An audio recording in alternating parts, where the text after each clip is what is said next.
네, 여러분 안녕하십니까. 한의학 박사 이병삼입니다. 우리가 질환 단위에 대해서 한의학적 예방법, 치료법에 대해서들 이제 살펴보고 있는데요. 오늘은 지난 시간에 이어서 이제 불임 중에서 여성 불임에 대해서 한 번 더 얘기를 하도록 하겠습니다. 지난 시간 한 얘기가 이제 여성의 불임 중에서 기질적인 이상, 자궁이나 난소 이런 쪽에 실질적인 어떤 병변이 있을 때 그런 것들을 먼저 해결하는 것도 좋지만 그것들이 있다고 해서 반드시 불임이 되는 것은 아니기 때문에 적극적인 한의학 치료를 병행해서 우리가 임신, 출산을 하는 그런 확률을 높이자, 이제 그거에 대해서 얘기를 했는데요. 오늘은 이제 어떤 기능적인 이상에 대해서 살펴보도록 하겠습니다. 우리가 흔히 뭐라고 하냐면 임신이 잘 안 될 때 여성 요인으로 치는 것이 자궁이 차서 그렇다, 그런 얘기를 많이 합니다. 실질적으로 우리가 DITI라고 해서 뭐 체열 진단기를 쓰면은 실제적으로 아랫배가 굉장히 차가운 경우들이 많습니다. 아랫배라고 하는 것은 우리가 여러분들이 벨트를 매지 않습니까? 벨트의 그 버클 가운데 있는 부분이죠.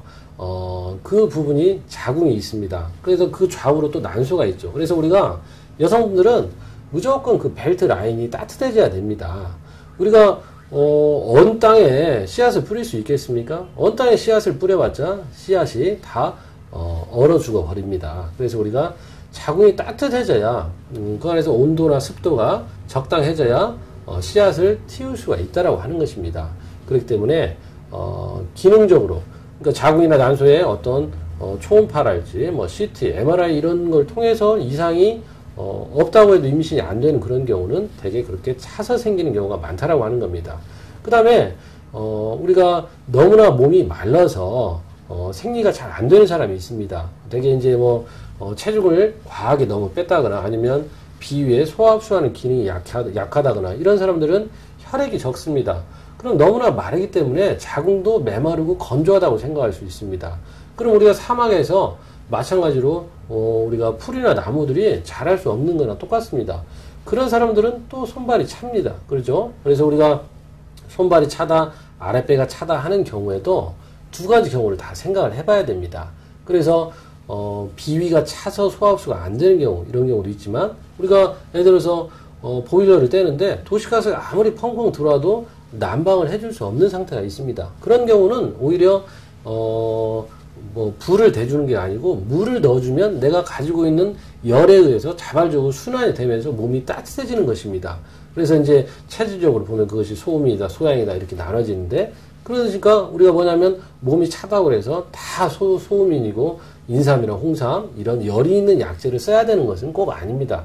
그렇기 때문에 여러분들이 우리가 전문가인 한의사한테 반드시 진찰을 받아야 된다는 것입니다. 몸이 찬 사람 중에도 오히려 열을 꺼주고 물을 더 넣어줘서 치료를 해야 될 사람도 있다라는 것입니다. 그래서 여러분들이 그냥 자기가 자체적으로 자가 진단하고 자체 판단하거나 아니면 면허가 없는 그런 사람들한테 잘못 치료를 받게 되면 여러분들 오히려 혹들려다 혹을 붙이는 그런 경향이 생길 수가 있습니다.